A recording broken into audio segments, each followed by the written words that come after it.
Well, thank you for joining us this morning. My name is Werimbu Jenga, and I'll be taking through the biz check from now till midday. And of course, we'll be looking at various issues that are also happening around the country. We'll be giving you an update on, of course, the Marikiti demos that are ongoing. And also we'll be having various departmental committees sitting down. We'll be giving you an update. We have a team from here in Parliament who will be giving us an update on that. We'll also be looking at the launch of the Nairobi River Regeneration Project, which will be happening in Korogosho. We'll also be having an update from Narumoru from our reporter John Jacob Curia on the Hillside Narumoro fire update. Remember, yesterday there was an anticipated, of course, update in regards to the post-mortem, but it didn't happen. We're expecting it to happen today. And of course, we'll be having that update from him in Narumoro. That is John Jacob Curia. And also we'll be having an update from the government spokesperson today at KICC. Those are the events that we'll be looking at for, but also here in studio, the topic of discussion this morning, of course, is on food safety. We'll be looking at the global pesticide industry. Remember, it's a multi-billion industry. And just to give you, just to paint a picture of how the industry is, in 2020, Kenyan farmers spent about $72.7 million on pesticides products. And to break down this for us, I am joined by Lawrence Kalawa, who is the General Manager, PCPB, that is the Pest Control Products Board. That is, he is just on my immediate left. And on the farther left, I am joined by Robert Koigi, who is a Principal Lab Analyst at KFIS. Welcome to our studios, gentlemen. Thank you. Now, let's look at the pesticide industry and just look at the overview and where we are in terms of the industry. We know the situation is bad, and I would like to know how bad is the pesticide situation in Kenya and how it has it hampered food safety. I'll start with you. Yes, Lawrence. Thank you, Madam. To open the discussion, one point we need to recognize is that pesticides are hazardous by nature. That's the very purpose they are useful in agriculture, to manage the pests and also to control the various diseases. So by nature, they are hazardous. The discussion around the pesticides now is how to use them and guidance of the available mitigations. So we have put up a number of mitigation measures so that we can use the pesticides appropriately, so that now we can take care of the dangers associated with the pesticides. There are different classification of pesticides depending on the toxicity classification. There are four main classes. There's class 1, which is very highly toxic pesticides. Then class 2, 3, and 4 in order of reducing toxicity. Or they are available in the country. So because of these variations with respect to toxicity levels, we advise the farming community or the growers to use the pesticides beginning with the less toxic pesticides. The class 4, which is green coded, then you move to class 3, which is the color codes on the bottle is blue, yellow, and many times we don't allow the use of class 1s in agriculture because they're highly toxic pesticides. Okay, maybe you can mention on how has it hampered food safety in the country? Yes, as I said earlier, the pesticides are poisonous, and if they're not used carefully, they can affect the food safety. Okay, so how has the use of pesticides evolved in the agriculture sector over the last decade? Yeah, over the years, we have found an increasing number of pesticides in terms of types of active ingredients, in terms of the quantities. The number has been growing over time, and the reason has been the emerging pests, the emerging diseases, and also there's also the increasing land and agriculture. So the reason behind increased number of pesticides by variety and quantities, one is the emerging pest that are developing from within or transboundary movement of pests, and also the increased land and agriculture has also created more demand for pesticides in the country. Okay. Lawrence, coming to you, is there data available concerning the use of pesticides and also the concentration of pesticides in water, soil and food, and also the related impacts? Yes, the data is there, especially now imports is up and online through the platform. We are able to generate the data for the types of pesticides that are used in the country, and also that are important. Remember, what is important and what is used. You can account for what is important and what is used within our country. Okay. There is a database available online. Okay. Robert, I know this is your area and you well know and you're well versed with it. I'd like to know whether you release data concerning use of pesticides, and also is this data easily available to farmers? Yes, thank you, Wairimu, and for hosting this very important conversation. And it's important because data is as good as available to the people who are supposed to be the end users of the data. As an institution, we have generated quite a bit of information and data concerning pesticide residues. And I can say we have what we call a risk-based residue monitoring plan, which is multi-annual, that is conducted every other year. And with that, we target, produce that is consumed locally and also what is exported. And we have been able to produce a lot of information, a lot of data across various food value chains. And also, this data can be used, to support issues that we are talking about. And maybe to add on to that is information that is readily available. We have been trying also to, provide the same information to the people who are, in the value chains. Talk about our colleagues, the regulators, in ministries, departments, and agencies. We have also gone a step further also to the counties and actually being able to furnish this information so that when they meet with the farmers, because they are the last point of contact with the farmers, they can actually be able to advise based on data that is, produced by a competent facility. Okay. So, yes. Looking at regulation and of course safety, what regulations are in place to ensure the safe use of pesticides in Kenya? Yes, yes, Robert, go ahead. There are quite a number. If I talk about KFIS and because that's where I can start from there. We are a regulatory agency in the Ministry of Agriculture, Livestock and Development, and we check on the quality of agro inputs and produce, to prevent adverse effects on the economy, environment, and human health. So that basically tells that we're in the space of food safety, and in that we are also mandated to actually administer and enforce sanitary measures and phytosanitary measures. And when you talk about supporting is because we know food safety is spread across many other sectors. So we do our part in terms of supporting, in terms of inspections, facilities which are people who export. And also that other aspect, we are talking about the local consumed produce, where we go to the markets, pick up that data, and share with other people. Okay. So there are regulations, and again, I can say they are not domiciled in one institution. They are across pieces of legislations across many other institutions. Okay. Yes. But how effective, Lawrence, are these regulations in controlling distribution and usage of pesticides? Yes, thank you very much.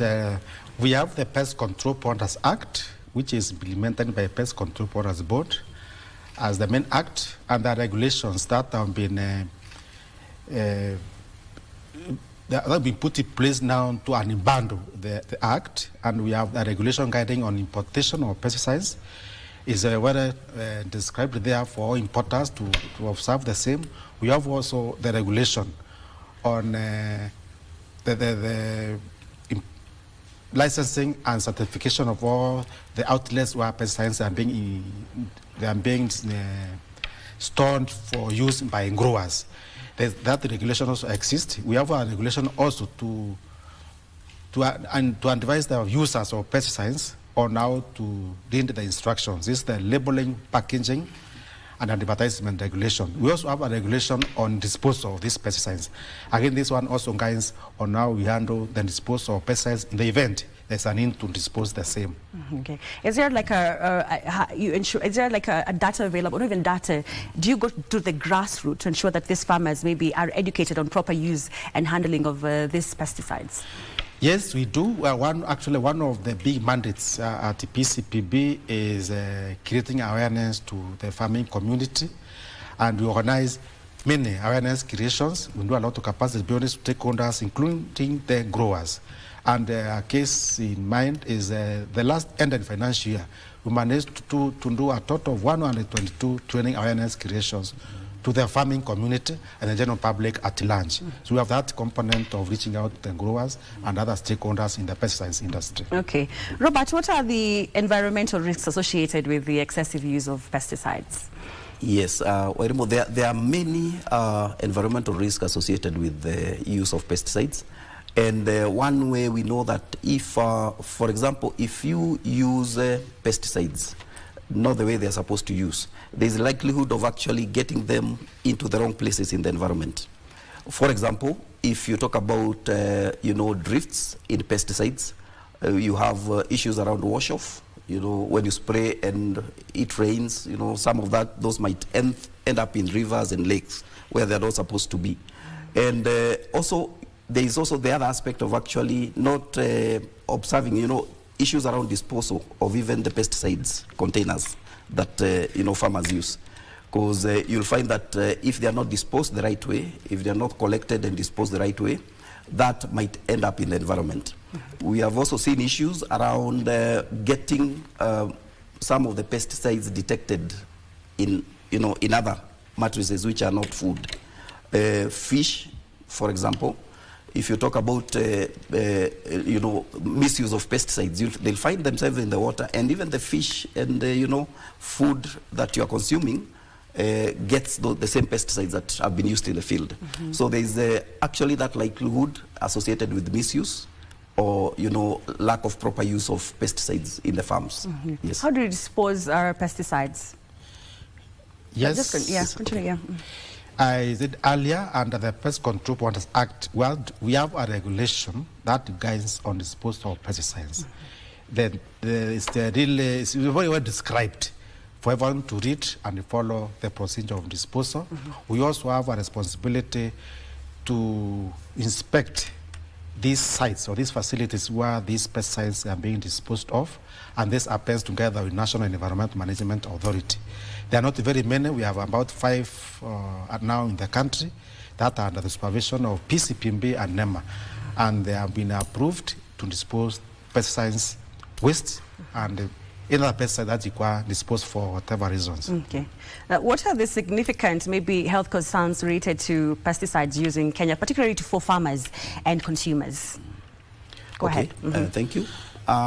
There are implications. As we had before, pesticides are basically they are poisons. They are supposed to be used judiciously when according to the label, because pesticides have both sides. They are on both sides of the coin. They can be good and also they can be harmful. And looking at what are the effects is that if the pesticides are used off label, without observing the good agricultural practices as stipulated on the label, including issues around observing the post-harvest intervals, using the right dosage in terms of when you're applying, issues around even when you're applying, how's the weather, is it raining, is it optimal for application of pesticides? They definitely find themselves where they are not supposed to be. So there are detrimental effects of pesticides, and we know most of the pesticides, and data is there to show, they can be carcinogens, if not used the right way. They can also be, they are endocrine disruptors, so they can actually, affect human health in terms of hormonal balances. They can also, they are neurotoxins, in terms of nerves and, issues around pesticides, issues around pesticides effects. So they are actually those detrimental health effects. even now, moving from also that, you can also have issues around trade. They, you know, we have heard about trade issues which are actually brought by harmful effects of pesticides, or pesticides actually being found in food that people are consuming. Okay. Yes. And we'll come to that, Robert. But before we delve into that, I'd like to know, earlier on, Lawrence, you talked about the different classes of pesticides. And I would like to know how many pesticides have been banned in Kenya. Thank you. Again, banning for purposes of this show means that the pesticide has been withdrawn from the surface of the earth. That means that product is not available anymore. Manufacturing, production is stopped at the global level. And this happens at the at the international level, where submissions are made against a pesticide to be banned, and once it's successful, it's banned at the global level. And the same is cascaded to all parties to that debate, and the list is generated and is posted at the PCPB website. The list is long. We can refer to that list in the website, which is dynamic, changes with the time. But many have been banned, and they are listed in the website so that now everybody is aware of those products. Okay. I'd like you to read for you some statistics here by route to food. And they say that 76% of the total volume of pesticides used in Kenya are categorized as highly hazardous, and 44% of these pesticides are banned in the European Union. Do you agree with those statistics? That they may not be correct, because one, pesticides are done by nature. So the one HHP is used depending on the platform of the debate. Number two, banning is a global decision. Banning is a global decision. So once a pesticide is banned, Kenya being a party to that workshop extends that banning in our country. There is a difference between the banning and withdrawal. What is happening in the EU is withdrawal of certain pesticides. Withdrawal is putting aside. We don't want to use these particular pesticides. That's different from banning. Banning is different from withdrawal. What EU is doing is actually withdrawing the use of particular active ingredients or pesticides. Okay. Kenya has been facing, of course, coming to the monitoring of residue. We have seen Kenya facing cases of farm interceptions in key markets due to high residue levels. How can we prevent this, Robert? Okay, thank you on the question. There are many issues around, interceptions, because you see we have trading partners where we have actually to comply to their own import requirements. And when you talk about food safety, and in this particular case, pesticide residues, so every importing country have their own pesticides, they're called maximum residue levels, MRLs. And these are based on, because actually when you go about defining what is an MRL, because this is the maximum legally permitted level of a residue in food or feed. So they have those set limits. So what happens is that if consistently you don't check on your gap, what you talked about, good agricultural practices, and you are exporting to those countries, chances are that what will be getting to those countries in their border, through their borders, will have higher than normal residues, what you are calling above maximum residue levels. Okay. So a point in case is the EU, where we have had cases of interceptions, because this is our main trading partner when you talk about beans and peas in pods, and we have had interceptions because of our practices. So what we have been doing is to, as an institution, is actually to enforce or try to create awareness about issues food safety and market compliance. And one way has been, since we are involved in registering, these exporters through our electronic certification system, we have a port where actually they are registered so that they can export. We are able to take them through the, the process, the requirements. And in case, unfortunately, you have an interception of a company, a notification from our trading partner, we, to protect that trading, that trade in the commodity, we actually stop your export. Then we are able to look at your systems as an exporter. Then we can be able to help you, or work with you. You put remediation measures, and once you have put good food safety management systems in what you are producing, you're able again to resume your export. This is the interest of actually safeguarding the consumer on the other side, as well as also maintaining our trading niche, with some of these European countries. This process will take how long? It's a very short process. If, for example, you receive a notification and immediately you start that process of actually putting your systems in order, it can take as short time as possible, so long as you actually put those measures in place, and we are convinced that again you can be able to export. Okay. Yes. Lawrence, what are the recommended residue levels globally?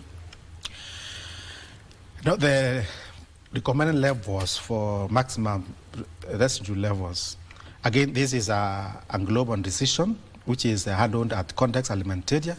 Is an establishment of member countries around the world, and they are discussed and determined at that meeting, and they are published globally for all parties to observe.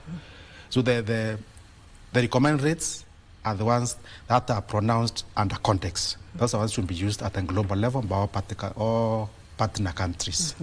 Okay, I know, Lawrence, you've been referring us to your website. I'd like to give us that website, as well as that the farmers can go and check. But I'd like to just, you from where you sit, you explain to farmers how to identify legitimate products, and also explain the proper use and handling of these pesticides, if I may take you back a little bit.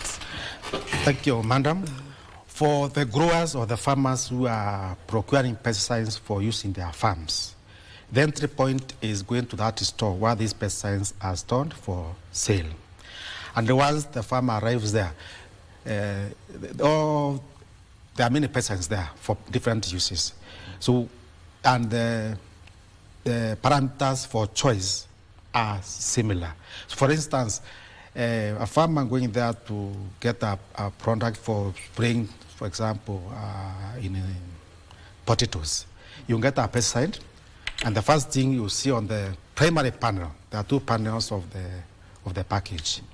The first item the farmer should read there is the trade name of that product.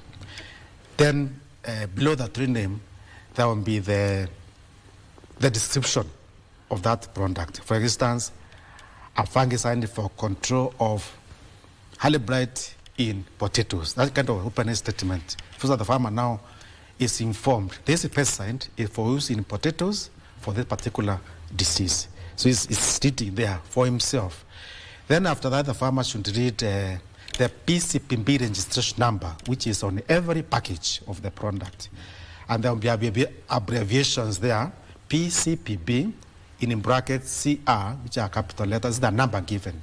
And this number is to identify that product, and the number is only unique to one particular registration. It's like ID for the ID issued to Kenyans. So every product has an ID, which is the registration number. That one should appear there prominently. Then the other item, the farmer will see there, you see the concentration of that product. The active ingredient is also declared. Again, on the primary panel, there will be the declaration of the manufacturer of that product or that pesticide. I think manufacturers are, by up 95%, are foreign companies. So the addresses will be from foreign countries. Then on the right side of the primary panel, again, you find now the local agent, the person or the company who is supposed to manage that product within the country. This one must be a local company. So if you find an agent who is not local, again, it triggers that this product will not be the correct one. The weight will be declared there. We also find the manufacturing date of that product, the date this product or this was manufactured. And along next to it, there will be now the expiry date of that pesticide for the farmer to read before leaving that shop. And then it also provides now the shelf life, which is the difference between the manufacturing date and the expiry date at the time this product is active. The package is also going to show at the bottom there the classification coding and WHO, the one I described earlier. There will be a green color color code, there's a yellow color code, and a blue color code, and there is also a red color code, but this class is not available in the retail outlets. So the farmers should see those features there. At the bottom there, there's what we call the pictograms, the equipment, the personal protective equipment are also displayed there, so that the farmers are advised when handling this pesticide, put this particular kind of dressing to protect yourself against exposure. This is not about the primary panel. There is the secondary panel, which is written in 2 languages. One version in English, the other version in Kiswahili, so that now the farmers are able to read in either language, so they don't make mistakes. And this secondary panel will contain, among others, the directions for use. How do you mix? The combination ratios, for example, how many meals with this particular pesticide against amount of water given there. It also gives the details of crop age. It will provide us the pre-harvest interval. This is the period the farmer waits after applying before you harvest. Okay. It also gives how you dispose that container and the waste around it. It also informs, in the event that it's poisoning, what to do. There's a way of procedure of doing a first aid, and the number is also provided there where you call. There's a number there where you can call, and it lands at Kenyatta National Hospital, and this person might have been injured by the pesticide is advised on the urgent first aid can undertake before this person is taken to a doctor. There is also the way it's supposed to be disposed, and there is a rider there that the moment the farmer picks up the pesticide, that pack from the shop, now the farmer takes responsibility. Whatever happens after there, whatever happens after you've procured, you've bought, you've gone with it, now the rest is upon you. So it is important to read the instructions carefully. Very well. In fact, the instructions are there for the farmers to use. And any farmer actually uses those instructions, never makes a mistake. Because these are toxic, these are some materials. The guide is a label, which is elaborate and in very plain English. Okay. Robert, if we may talk about now promoting alternatives to chemical pesticides, such as organic farming or integrated pest management. Yes. Are there any efforts towards that? Yes. As a country, there are efforts towards promotion of use of alternative options as opposed to conventional pesticides. There's a lot of effort and also a lot of interest to both sides, to the ones who are actually producing these products and also to the farmers, because I think with education, with knowledge, people are appreciating the way to go bio, because you reduce some of these incidences in terms of residue exceedances. There is a lot of products, and Lawrence will allude to that being registered, biopesticides, going under the whole registration process and getting them out to the market. And the trick is actually to be able to market these products in an effort to reduce incidences of residues being found in the final commodity, final produce. And one way is actually either to use them standalone, as biopesticides, or you do what is called a combined use of both the conventional pesticides and the biopesticides, where actually what you want to mitigate is getting lower residues at the time of consumption, where you actually use conventional probably at the beginning of your growing season. Then as you come to the end, you introduce your bio. So that, working hand in hand, you reduce issues around pesticides. There is also issues around the IPM, integrated pest management, programs, where you reduce the use of conventional pesticides. Use cultural practices where crop rotation, as we know, and other ways that when used in combination, the net effect is that we won't have exceedances of maximum residue levels in the final commodity that we are availing to the consumer. Okay. So there's a lot of positive direction towards movement towards biopesticides, yes. Lawrence, what are the benefits and challenges of using biopesticides and natural pest control methods in the Kenyan agriculture sector? Yes, again, we keep on repeating the one, pesticides are hazardous, and in opportunity around departure from use of pesticides, where is very highly encouraged. by government, and the PCP and the KFS takes lead on that. The biopesticides have very low toxicity levels as compared to conventional pesticides. In fact, most of them are plant extracts, or is maybe a small microorganism eating other microorganism. It's going to be a pesticide. So they are very safe as compared to conventional pesticides. And also using biopesticide, the issues of residue limits, the residues may not arise or will not arise at all. They are generally, as compared to biopesticides, they are safe. They are much safer than the conventional pesticides. Okay. Because now we have a regulation around there, we are promoting that agenda. At the moment, we have more than 100 of these biopesticides registered, and we are encouraging the industry to bring more on board so that we mitigate this issue of food safety as a country. So farmers can actually get those biopesticides at their various agrovets, right? They're available around the country in the various agrovets. Okay. Robert, how can Kenyan farmers maybe adopt now pest control practices while also maintaining productivity? Yes, it's a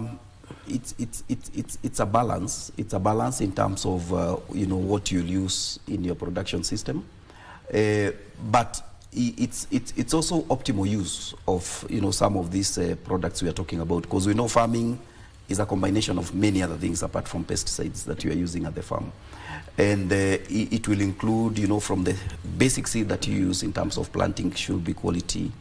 The type, the nature in which the soil of where you're planting, what you're, planting, the soil should having the right nutritional, composition. And all this, add up to issues around, sustainable productivity. But when you come back to pesticides, I think it will be, optimal use of the pesticides in the right way, not exceeding what you're supposed to, to use. In the interest of first, is also economical to use the right amount of pesticides, when you're farming. Secondly, we know that it's also translating to safer foods for the consumer. It's also contributing to more trade in what we are selling out, what we are trading with our regional and international partners. And if this happens, of course, we know in terms of economics, we'll be expanding our economic base in terms of revenue, the jobs which are being created. So I think that's the way in terms of judicious use of the pesticides, and also looking at holistically, even the type of seed you are using, the soil in which you are cultivating, they all add up to increased productivity. Okay. Yes. Looking at, or rather having been in the industry for years, and I would like you to ask, and both of you, I wanted to pose this question to both of you, and would you say pesticides that are used in Kenya is about food production, or is it a big business? Start with you, Robert. Pesticide use in Kenya is about production, or is it a big business? Yes. It is a business, pesticide use in Kenya. And we know, as you have heard, over the years in terms of the volumes which are being used in farming, we're increasing every year in terms of the pesticide volumes which farmers are using. But again, as we say, it is a balance. You need to balance the business part of it and the productivity in terms of, are you producing safe food for the consumer? So it has to be balanced, and I think the only way is that every player across the value chain does their work, so that what we actually avail to the consumer is safe. So it's a responsibility across the chain of use of pesticides from the beginning to the end. So I can say maybe that's the only way where you can actually balance the business with safe productivity in terms of what we are consuming as as Kenyans, and also what we're exporting to our trading partners. What are your thoughts, Lawrence? Are we using pesticides? Is it about food production, or is it a big business? In Kenya, and actually within the tropics, you cannot do commercial agriculture without using pesticides. So pesticides are used for productivity, to increase our production. Because of the many pests that are in Kenya, and in Africa because of the temperatures. So we cannot have any commercial agriculture without the pesticides. So pesticides are used for production. On the other hand, the companies that are selling these pesticides to us are in business. So pesticides issue is both production in agriculture and also is a business for the manufacturers of pesticides. Remember also, when we have good production, there is a commercial part of it. Where the farmer produces more is what is available for the farmer, and they export. We have a big market for our production. So even the products or even the produce we have is a component of business, because we export, there's family income, national income. Okay. So it's our own business issue around the pesticides. It's actually commercial and the production. It's business, it's production, either on the science of crops or even the science of developing these pesticides. Okay. Having interacted with farmers, would you say there are farmers who are overusing certain pesticides? And if so, what is being done to manage this? We probably can make a hypothesis of overuse through the standards that we generate, because we generate surveys and we do develop reports, and they are made available also to the public. So in situations where we find exceedances of the maximum residue limits allowed under context, they exceed in a particular crop, one likelihood is that there was an overuse of that pesticide. So you cannot speak with authority. There's an overuse. You can only make a deduction or a conclusion from the results that we make from the surveys. Other monitoring that are done by KFIS, and also the samples that also PCB collecting and running the tests in the labs. We find some exceedances. We can think around overuse of pesticides or inappropriate use of pesticides. You cannot speak to the authority because we're not there when the farmer is actually spraying. Okay. Robert, the problem of pesticides resistance among pests. I'd like to know what is being done from your end and what solutions are being implemented to tackle this. Oh yeah, pesticide Resistance, yeah. Yes, it's a common problem because we are getting that most of the pests also are getting adapted to continuous use of the pesticides. They adapt, they become more resistant to the products which are actually being manufactured, or the molecules which we thought traditionally were effective. They are losing that kind of efficacy in terms of prevention, in terms of control of pests. Then that's an issue, and I think working in the industry where even pest control products is involved is to encourage use of other molecules. You don't use continuously one molecule, one regime in terms of the season when you are growing your crop, so that also we reduce this issue of resistance to the pesticides which we do have. And it's something that it has to be done. It's something that farmers have to be made aware on the best use of some of these pesticides which we are using. Because again, what happens is that if the pests develop that resistance, you'll be moving towards more powerful and more kind of toxic pesticides. Probably you'll move from the lower level, to the higher level in terms of the WHO classes of pesticides. And that's not where we want, the direction we want to take. So yes, it's something which is, happening across the, okay. these value chains. And how significant, Lawrence, is the cost of pesticides in the overall expenses of small-scale farming farmers in Kenya? Well, that may not be possible to evaluate very well, because the farmers use different quantities and the pesticides are priced differently. The whole cost benefit analysis will vary on the farm sizes and the enterprise or the value chain that is used. So it may not be possible to give an analysis of the production of the pesticide. What of pesticide subsidies? Do they play a role in helping farmers access these products? We only get government subsidies in the event of an invention of migratory pests. These international pests, when they come in the country, like when we are under the locust, we are in the armyworm. The government may come in the subsidies to support the farming community. So in the other situations, the farmer is one who procures the pesticides for use in their farms. Okay. Looking at, of course, the ongoing efforts, of course, what was just said by the government to revise pesticides policies in line with the global standards and environmental concerns, are there an ongoing efforts towards that now as you look at the future outlook? Yes, it's happening. In fact, we have just have our regulations reviewed, and we are gazetted this July as part of improving the legal framework to improve on the pesticides management. The PCP Act is also being reviewed. In fact, as we speak, it's in Parliament now. There's a lot of improvement in that Act. I'm going to address many gaps that have emerged since PCPP came into being to manage the pesticides industry in the country. What are these gaps? There are gaps on part of the farmer.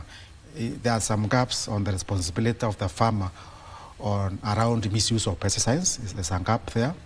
There's a gap also on enforcement. In the event there's some compliances, they are not very clear. There's also a gap on the qualification of the people in the business, right from those who are selling pesticides all the way to the outlets. Those gaps are on academic. There's a gap on the personnel at the PCPMB. There's a gap on collaboration with the county government, among other gaps that are being addressed by that bill that's being reviewed. Okay. Robert, when it comes to, of course, safeguarding the health of the consumers, how are you, what's the role are you playing as CAFES to ensure that, of course, you safeguard the health of the consumers at the same time protect the environment? Yes, in terms of safeguarding the consumer, is a lot of education, a lot of awareness. The key is actually to pass this information to the right people.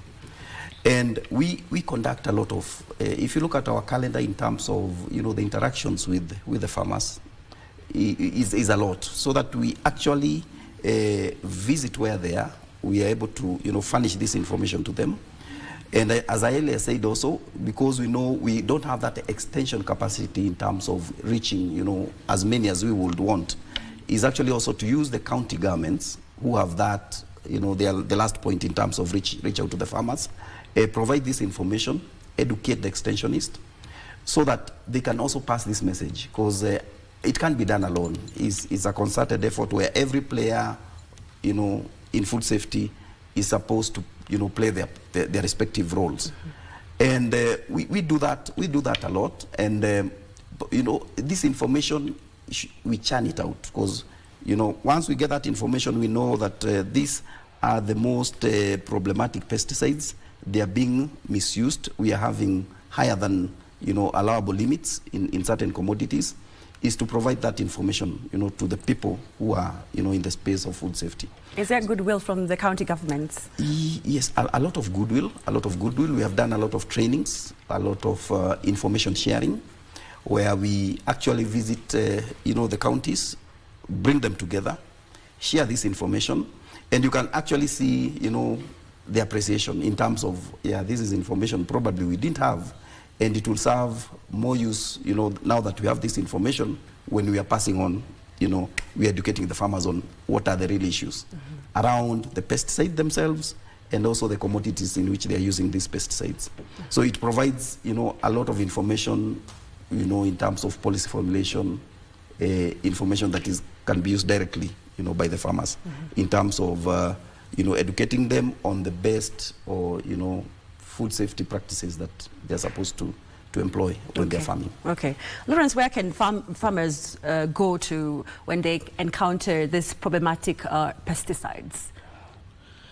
Because you alluded to a website earlier on where they can get this information about this pesticides. The information about pesticides, one, after all registrations are done, the list of registered pesticides is posted in the PCPB website. It's very elaborate with all the required columns. It's a table there with the relevant columns, and it's free to access. Every farmer can read there. Then beyond there, the details of that particular pesticide, which are appearing on the label to guide the farmer not to use the pesticides, they have also been uploaded in the website. So after you get into the list, there's the next level. There's a box which you guide now the farmer to the next level of that particular pesticide and able to read now the detail on the label so that then the farmer can use the pesticide properly. Okay. As we come to a close, I'd like to give us the future of pesticides use in Kenya and how it looks like moving forward. Are we looking at more sustainable practices? Robert? The future of pesticides in Kenya looking forward. Pesticides, we won't do away with them for a long time. We really need pesticides. As a country where we are located, in the tropics, the menace of pesticides is vast. And then what will be the main issue is actually judicious use of these pesticides. We have to learn how to live with the pesticides in terms of use, in terms of educating the people, in terms of even innovation. Talk about getting more molecules, so that farmers have more choices, and in that case also getting out safer molecules, as opposed to what we're having. And again, the future looking at it is that we might be drifting also to biopesticides as a solution towards the detrimental effects of these pesticides as we have had. And this cannot again be done alone. Is a strategy where you have to use the biopesticides together with the conventional, and in the broader aspect together with integrated pesticide management practices. Because as we know, the conventional don't work as fast as biopesticides. So it has to be a combination. It is a trick of actually combining everything together to have safe produce at the end of at the consumer, whatever is provided for the consumer.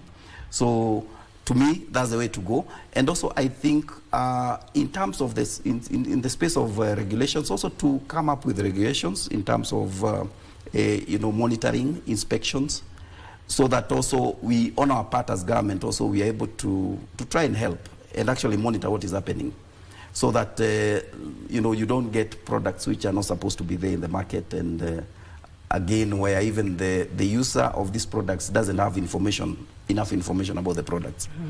And I think it's across the chain, from the people who are manufacturing to the people who are actually using these products in the farm, and the people who are actually even spraying, because some people use sprayers, teams to spray their farms, so that everybody understands the nature and the uses of pesticides, and also mainly the detrimental effects of these pesticides. Okay. Yes. Lawrence, is there like a guidebook based on what Robert is talking about, where you're able to use conventional pesticides and as well as biodiversity pesticides? You balance that whole equation. What we have small booklets on topical issues around the pesticides to support the trainings we do to the growers and the farmers. Topical subjects. There's more booklets. There are also some other materials in form of guidelines, some circulars that also are there available to guide or support the farmers on how to use the pesticides more judiciously. Maybe if you can educate the farmers in terms of how they can balance both. Yeah, the principle here is that we advise the farmers to use the biopesticides where applicable. Sometimes it's possible. And you can bring pesticides on board, or the conventional pesticides on board, when the problem is not resolved by biopesticides. This is the principle of integrated pest management. So we advise the entry point is non-pesticide options. If they're available, use them. For example, the greenhouse, you put a barrier. There is no pesticide to get into your farm. You put a net around your farm. It will stop this pest entering into your farm. These are options available outside pesticides. If there are biopesticides available for that particular problem, use them. If you are defeated now, go to the pesticides themselves, the conventional pesticides. We train that kind of, make that kind of training to the farmers. Again, if there is a pesticide under class 4, which is safer than class 3, and then with the same treatment to the crops or to manage the same pests or manage the same diseases, choose the one which is less toxic. And because the farmer can compare, especially the commercial farmers have employed agronomists, people who can navigate through the list and choose what is least toxic to that particular crop. Okay. We have those packages that we pass to the growers, to the farming community and other stakeholders. Okay. Before we come to a close, there's a food and a feed safety control coordination bill. What's the bill all about, Robert? The food and feed food safety coordination bill is a bill which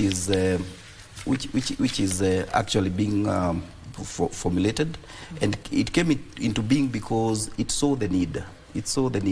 Because if you look at the food safety management control system in Kenya, is so disintegrated. It has a lot of duplications. It has a lot of gaps. So it sought to bring institutions who are in the space of food safety under one, under one coordination structure.